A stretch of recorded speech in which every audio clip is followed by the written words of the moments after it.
Alright guys, what's up? Welcome back to my channel. I am actually heading to do an errand really quick. Today is Sunday, and you know what? I'm not looking forward to going back to work, y'all. Like, I've been off since Wednesday. I'm going into the Thanksgiving weekend.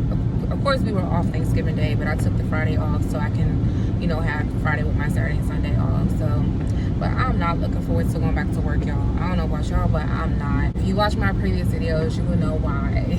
So, yeah, again, I'm just like trying to really figure it out. I'm learning to be more prayerful in my figuring out process versus always trying to do things on my own. So yeah, I've been praying a little bit more. Every here and there I've been looking for jobs, but I'm really trying to figure it out and start the planning process as far as like my business goals, my personal business goals, because I felt like I started off really strong like in my mind in 2019, but I did not execute. So I want to try to execute in 2020 versus pumping myself up but then don't fall through with it. So that's the only way a business can blossom, if I really take time to like put into it and execute things. So that's where I'm going with that.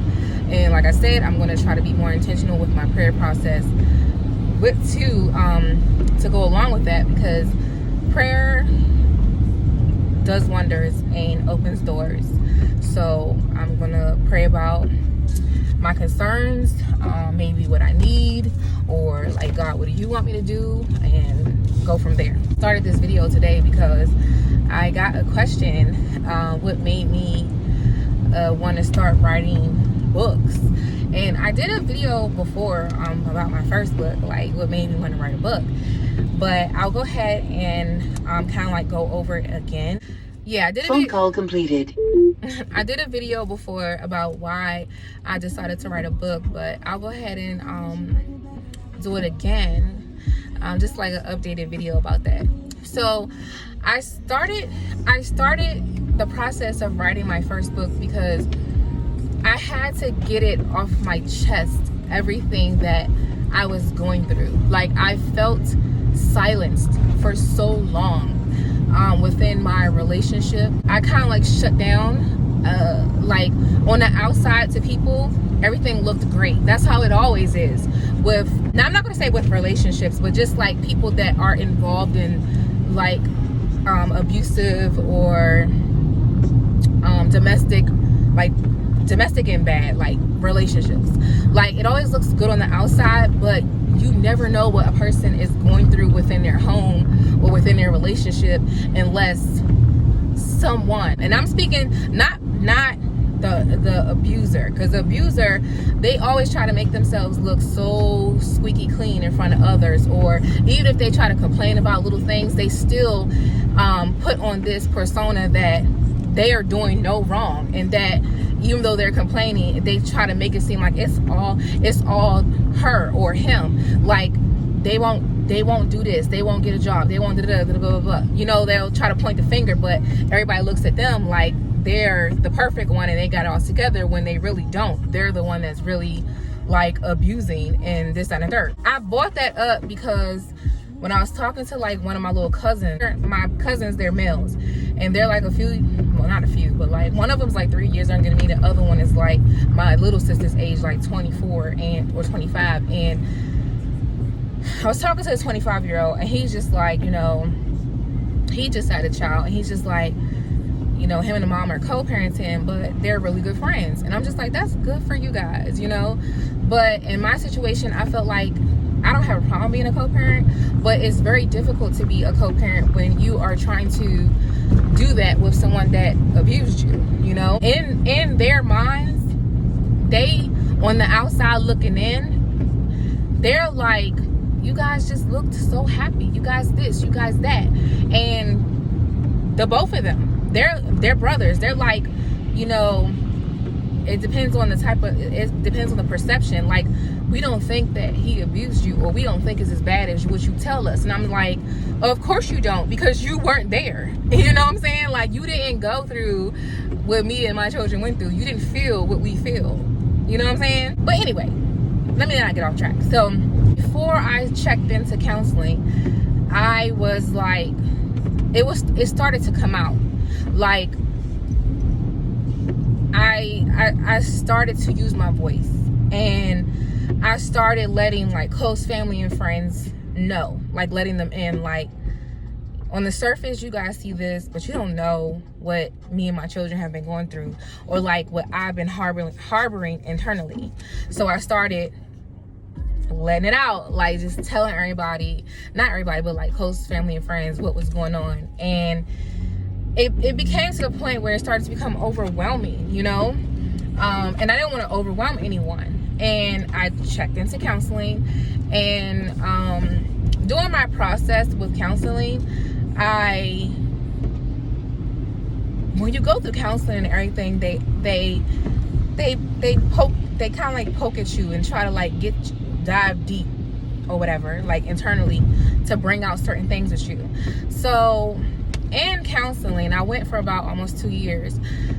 I rediscovered that I told my counselor one day that I was going through my stuff, and I have found journals from when I was like, I used to journal a lot from when I was like 15 to like, I would say until like 20. I used to just always write down in a journal, like a diary, like my feelings or whatever. And I found like 3 of my diaries, and I told him, I was like, when I started reading through them, the red flags were there in the beginning, but I ignored all of them because you love someone or you want to see past their flaws. So in the midst of those sessions, you know, he encouraged me to start writing again, start doing what you love to do. And I didn't do it for a very long time because the person that, you know, I was in love with would emotionally abuse me and make fun of the fact that, oh, why you like, basically like, why you writing everything down, you trying to remember every single detail, you trying to do this, you trying to do that. So when you hear that over time after time after time, naturally you're just like, it sticks with you and it makes you insecure or, you know, not so confident. And I had stopped doing it. But of course, when I went back to counseling, he definitely encouraged me to do so. So after I left a few counseling sessions of him encouraging me and whatnot, versus like telling or like burdening people, like close people, burdening them with my feelings, or like if something triggered me, or if I had like an emotional breakdown out of the blue or something, because I had like a lot of post-traumatic stress going on, I would kind of like turn to journaling and stuff again to get it off my chest.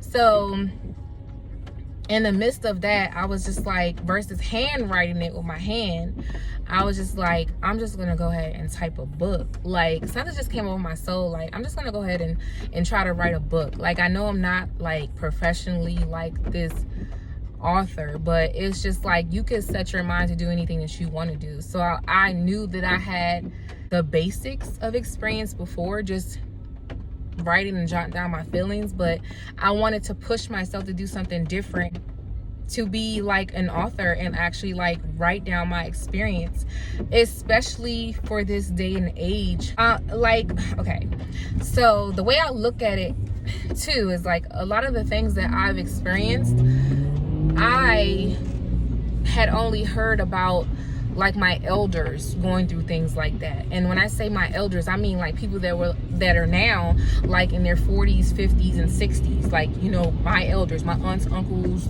or whatever. I had never heard about, outside of like stuff that you hear on the news or something like that, I had never heard any stories of people close to me or anything local to me where people my age were going through something so traumatic in their life. So I kind of was like, I want to write down my feelings, but I also want to be a voice for my age group, I guess my generation, you know, in this current date and time. So that's what also helped me and pushed me as well. I wanted to bring awareness, like of course, to the situation. It was a way for me to bring awareness to my situation and to help me kind of like get out of denial of the things that I was going through or experiencing. I wanted to write it down while it was like on my mind or on my chest, and then I would like go back and reflect and read it later, especially when I had moments of post-traumatic stress. Like I would, y'all just don't understand, I would have moments where I would break down and I would like actually get encouragement or whatever from my book and go back and reread, like, okay, this is why you're not going to do this today, because read this, you went through this, you did this, and we're not going to go through those post-traumatic moments and go backwards, you know, like. So I don't know, this is the best way I could explain it. You know, the most amount of schooling that I ever done was like, I went to trade school for medical assistant. I tried to go for nursing, it didn't work out. I didn't want to be a full-blown nurse. Grammatically, I might not be the best, but when you write, you just write, you know what I'm saying? Like, and for the most part, I just wrote down everything I felt, and then I just went back and edited later. Me writing also helped me to pick up on grammatical errors. So yeah, I don't know if I make any sense, but for the most part, I sat down and started writing my book because I needed to get that stuff out of my system. I had to put it somewhere, whether it was out in the atmosphere, on paper, in a book, online. I just had to get it out of my system, like my body, my soul. I had to find some way to release majority of it out there. And not only just that, I wanted to kind of like inspire people or bring awareness that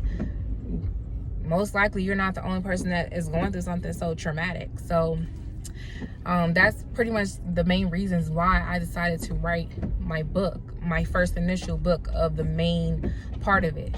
So now I'm going into a second book, and the second book is going to be very, very interesting. It's going to be, the first book of mine was pretty much just letting you know everything that I have been through, like, and not just what I've been through, things that people go through that they probably not even speaking of, you know what I'm saying? So now this second book is going to be, it's going to be like real life, like we about to get down to the nitty-gritty for real. So that's the plans that I have for my second book. I love you guys. Definitely rate, comment, and subscribe, and I'll talk to you guys later.